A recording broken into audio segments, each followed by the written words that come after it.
saved. If he's white, I know I got some good in me. You know, and the fact that the Bible says that everybody can't be saved, and then you got a white Jesus, then it's as like, oh well, shit. If everybody can't be saved, well I know the whites can be saved. You know. And he made that statement. You know what I'm saying? Jesus came to save everybody, because we had the question on there: who did Jesus came to save everybody? Who does the white man need to be saved from? He didn't make a statement about the actual picture. You know what I'm saying? He made a statement about the question. Why didn't he confront the picture? Because a picture speaks 1,000 words. You know? They don't want to take responsibility for what they done.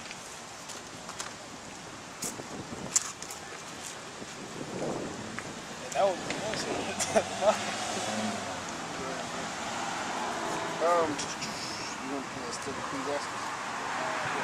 Ecclesiasticus 5:12. If thou hast understanding, answer thy neighbor. If not, lay thy hand upon thy mouth. Yeah, I jumped the gun on that one. You know, if you don't have an answer, don't just blurt out anything. It's better to not know than to give somebody a vain answer, just because you want to sound like the smart guy.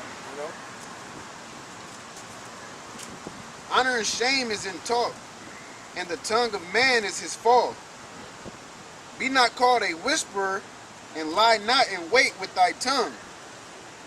For a foul shame is upon the thief. Read the last one.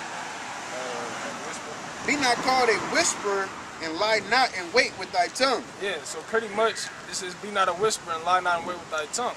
All right, if you have something to say, then say it right then and there. Don't wait. You know, don't wait to slander somebody or cut somebody, even cut somebody in the scriptures, man. Don't wait for them to say something that you don't like, and then you're wrong about this. You should have said it then, man. If you have something to say, let the Spirit of the Lord move, man. Don't hinder it. Then wait. Like I said, it's an unseasonable tale, man. Yeah. Tale out of season. And you're supposed to there's a lot of rules to operating in this world, but it's like good sense. It should be within you, and you'll know if it's right or not. You know what I'm saying? Just like it's saying, you know, if you got a problem with somebody, you can go and say it. Sometimes you don't say it. You know what I'm saying? You have to know when and how to do things. You know what I'm saying? You don't just go and, you know, you at fucking Mickey D's and you just curse out, you know, somebody behind the counter because they're Edomite, or because you seen them smoking a cigarette outside. You gotta get your food. You know, they're gonna spit in your shit. You know, so it wouldn't be smart to tell somebody about themselves or provoke them to do something when they're in their element of control, so to speak. You know. And just to correct what I said, there is no wrong time to cut somebody in the scriptures if it's in righteousness in the Spirit of the Lord. Yeah. Be not called a whisperer, and lie not in wait with thy tongue. For a foul shame is upon the thief, and an evil condemnation upon the double tongue. Be not ignorant of anything in a great matter or a small. Yeah, that's why it's good to study. It's good to research. Okay, it's good to look things up, look up words. Okay, because we're supposed to know everything. According to, I believe, 1 John, it says you have an unction from the Lord that you know all things. That comes from hard work and studying, man. Okay, that don't come from sitting around BSing your whole life. You're not gonna learn that sitting down your whole life, mess around with females or playing the video games all day, man. You're not gonna learn nothing but that bitches ain't shit and games get old. That's all you're gonna learn. And of course, you're not going to learn everything in a day, you know what I'm saying? But that's the whole point in, you know what I'm saying, being diligent and being consistent in your studies, being well-rounded. Study this, you know what I'm saying, for a week, study that for a week. Read this today, read that tomorrow. It's all about, you know what I'm saying, having that fervent love for the Lord and pushing toward that, you know what I'm saying, just pushing forward, period.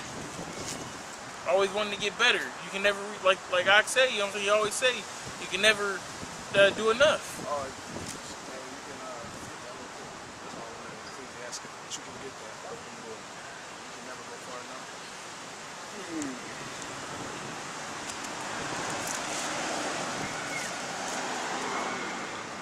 I know it's on the right side.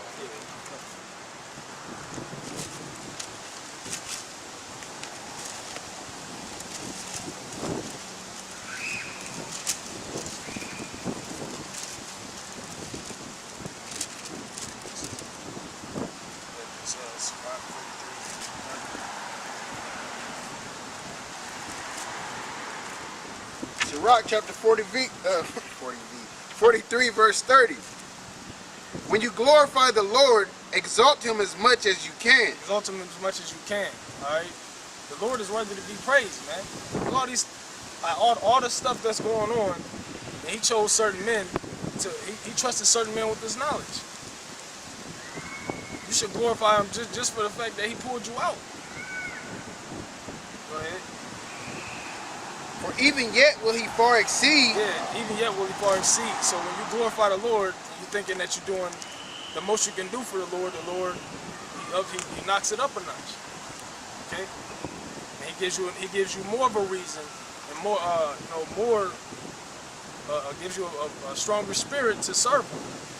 Go ahead. And when you exalt him, put forth all your strength. Yeah, put forth everything, man. Give it your all. You gotta throw haymakers with this. Okay? Go ahead. Like I used to always say, you go all out to get in contact with the weed man when you was in the world. But if you transform from the world over to this righteousness, this path of righteousness, to this truth, then you supposed to, it says in Baruch, you know what I'm saying, 10 times more, man. Because of the fact that you was being wicked in the world, so you have to go 10 times harder. We all know that we used to go all out for everything. Every vain thing you go out of your way for. Okay? And Things is not gonna benefit. go ahead. No, you go. Things is not gonna benefit you in the long run. Then it's not gonna benefit you in the short run. You're going all out for it to hope you get a good result. That's the whole point of going all out, you know? And you know, it's not, I don't want to say it's not easy, but it's not hard, but Satan is out to get you, man. Satan is out to distract you, to stop you from doing your duties, basically. And doing your duties is read, watching, and praying. And Satan's going to do whatever the Lord allows him to do to stop you from doing that, man. But it's all a test, you know what I'm saying? It's all a test that we gotta pass. That's why you gotta put forth your full strength. You gotta give it your all, or else if you don't give it your all, you're gonna fail. Yeah, Satan giving his all. Yeah, he giving it, you know what I'm saying? He throwing haymakers and you got your arms like a little T-Rex just doing this. Like, no, you gotta throw yours too, man. The last thing you want is for Satan to knock your consistency in the scriptures down. Man. That comes with not wavering. That comes with being having a solid foundation, having faith in the Most High. All right, Not procrastinating. Yeah, not thinking that he's not coming back. Okay, because if you start doubting, Satan already got it. He is already in there now. He halfway here. For even yet will he far exceed, and when you exalt him, put forth all your strength, and be not weary. Be not weary. Okay? I mean, you gotta this serving the Lord should make you feel. It's supposed to liven you up, quicken your spirit, man. That's what it's supposed to do. You should be passionate about it. You should be excited to serve the Lord, man. The Lord don't need our stinking ass, man. We need to serve the Lord every day with everything we got, man. Not thinking that the Lord is not coming back. Not going off and trying to get your congregation, man. That's not serving the Lord in sincerity. That's not giving forth all your strength.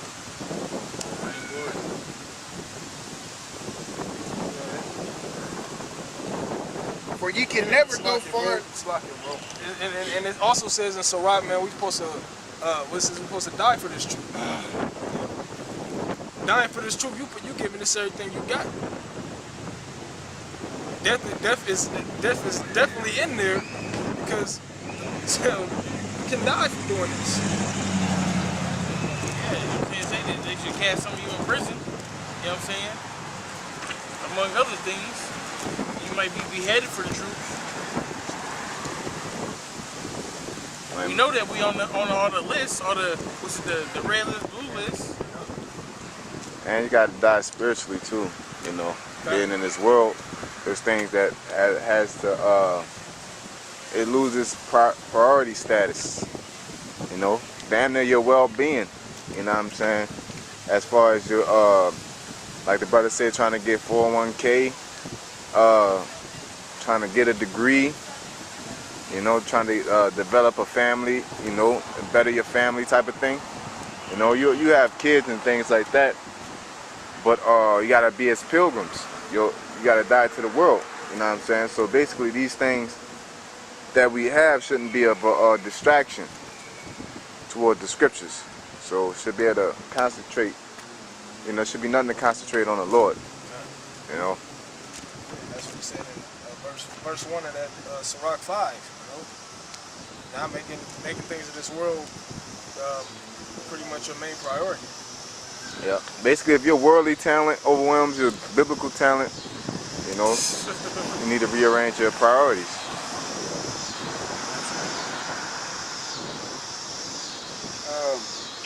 And when ye exalt him, put forth all your strength, and be not weary, for ye can never go far enough. You can never go far enough, man. You can never serve the Lord too much. Okay? You can never glorify him too much. Like the Lord gonna be up there like, oh, this dude keep on praying to me, man. No, man. Yeah. You again? Well, as long as you praying in sincerity, you're not praying at him. Now, if you praying that the Lord give you a fucking Ferrari, you know what I'm saying? then that's praying, like the brother said, that's praying amiss. You praying that you get to graduate from a 4-year college program, then that's praying amiss. We, as men of the Lord, are supposed to be praying for the downfall of this place, praying that the Lord allow us to retain His Spirit, praying that we endure, man, and overcome. We got niggas out there talking, like the brother said, talking about congregation and shit, man. It's not about numbers. It's never been about numbers. Like when, who was it? Gideon? They went to war, and he told all the men to stay back. Yeah, he only took like 300. He only had 300 of them go up there. You know what I'm saying? The one that drink like this or something like that. Yep. Yeah. It's never been about numbers with the Lord. You know what I'm saying? He don't need a whole big huge congregation, man. All he needed is sincere. That's why a lot of people talk about their circle being small nowadays, because they want that honesty and that loyalty, man.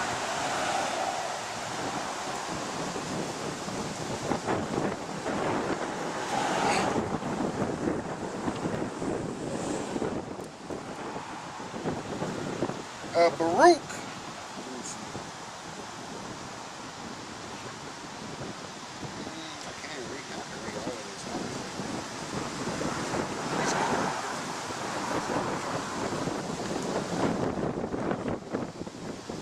Baruch, chapter 4, verse 24.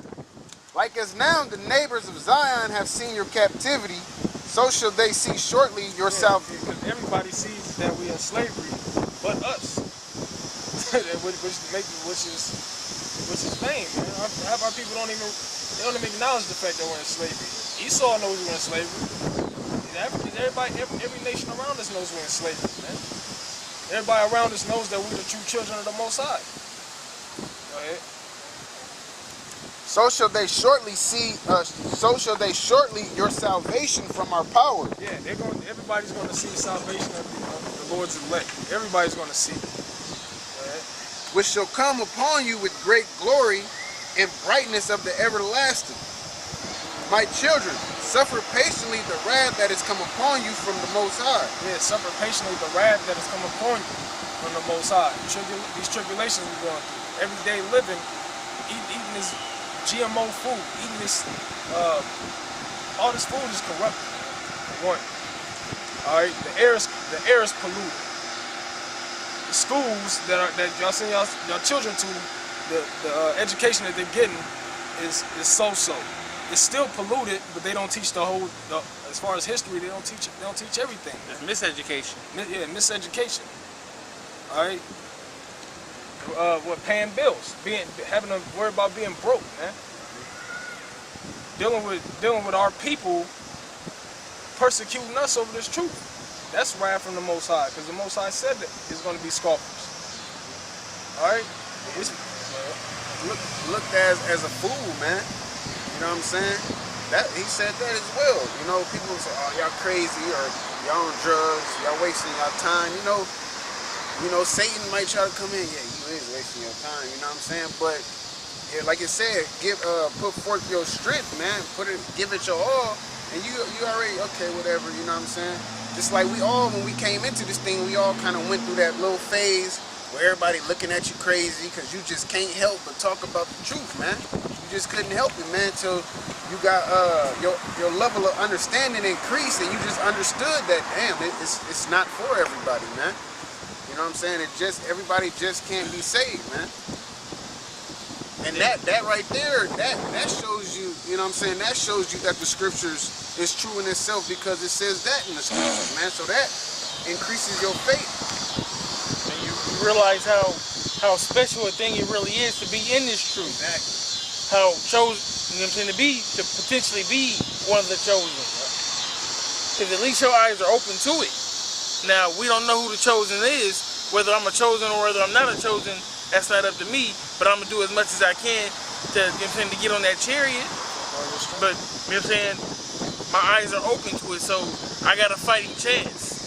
So I'm going to go as hard as I can.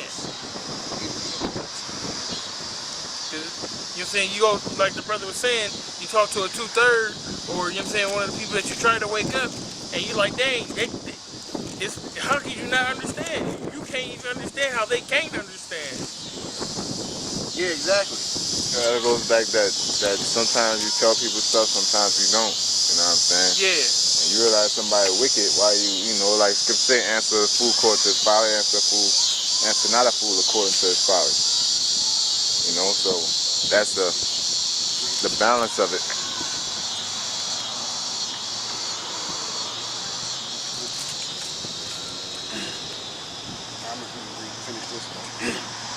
It says, "My children, suffer patiently."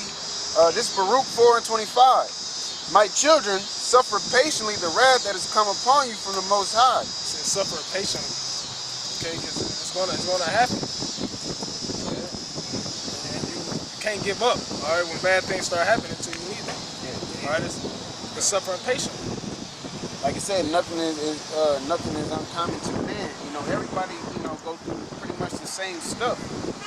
But it's being, brought through that fiery trial, and what you come out, you know what I'm saying? The tests that you are given and what you pass and what you fail that make you who you are. At the end of the day, that's what's going to make the elect. When everybody gets tested and the elect pass that test, man, because they're of the elect. It says, "For thy enemy hath persecuted thee, but shortly thou shalt see his destruction." Yeah, our enemy is the so-called white man. He has persecuted us. All right, all throughout the history of Esau, he's persecuted us, man. Hanging us, beating us, burning us. All right, stepping on the wombs of the women. All right, cutting the stomachs open of the women. All right, smashing the Israelite babies' heads with the heel of their shoe. Pestilence. Yeah, pestilence, definitely pestilence. All right, even to this day, man, ain't nothing changed. Really? That's our enemy. That's always going to be our enemy. Genocide in its entirety. What it says we should forever war with Amalek, man. It says, "But shortly thou shalt see his destruction." Yeah, we're going to see the destruction of the so-called white man. It's going to be beautiful too, man. My bad. The Lord got a cake baked for you, Esau. I was gonna say, and see, that's gonna be beautiful to us, since we was persecuted, we was made as fools. But that's something that, if you look forward to that, then when it happens, that's gonna be, like the brother said, it's gonna be beautiful, man. It's gonna be glorious. You know what I'm saying? Especially if you overcome through all of the different calamities that's about to come to this place, man. Like, it's gonna be a beautiful thing. You think, you know what I'm saying, you a little bit short on your rent and you find some money, you know, that was a blessing from the Most High, that was good. Man, the things that's coming, you make it through that, you really gonna be grateful, man. And those kind of things is gonna increase your faith, man. So right now, all we can do is give diligence to make our calling of election sure, man. Because like the brother said, we don't know. We don't know if we gonna make it or not. We don't know what temptations we not gonna overcome. You know what I'm saying? We want to make it. We want to overcome the temptations and everything, but that's why we just gotta do what we're supposed to do. You know what I'm saying? Read, watch, and pray, man. You got niggas out here talking about burgers and fringes. You got niggas out here talking about increasing the congregation and buying churches and selling fucking camp packages and all of that, man. All of that is irrelevant, dog. All of that is irrelevant because none of that is gonna help you in the end. You got this big old congregation. What if it pop off and you by yourself, man? You ain't got no foundation. You just had a congregation. A lot of people that listen to you, but you didn't have a solid foundation yourself. You know what I'm saying? Therefore, you're gonna fold, man.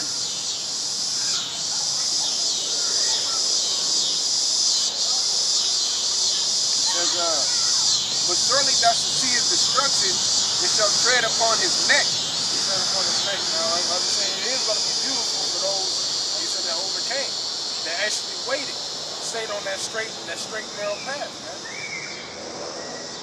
Not didn't get sidetracked. You know, it's going to be beautiful because if you go through tribulations and you fall off because you think it's too much for you, when you start seeing the destruction of Esau, it's not going to be beautiful to you. It's not. I'm saying it's not going to be as precious because you didn't go through the necessary steps, man. You want to find a shortcut. You got to endure in this thing. Yeah, well, you went back into the world. Yeah, like the brother, like you said a couple of weeks ago, you didn't cussed out everybody that you was cool with. So now you lonely in the world, man. And when it happens, you're gonna be like, oh dang, let me try to, that's like the elders always say, the apostles always say of GMS. That's what's going on now. You got a lot of people that used to be in it, and they see the end is coming, it's getting close to the end, and they want to pop back up, man. You're supposed to endure. Yeah, creep through the windows. It says, Baruch 4:26, my delicate ones have gone rough ways and were taken away as a flock caught of the enemies.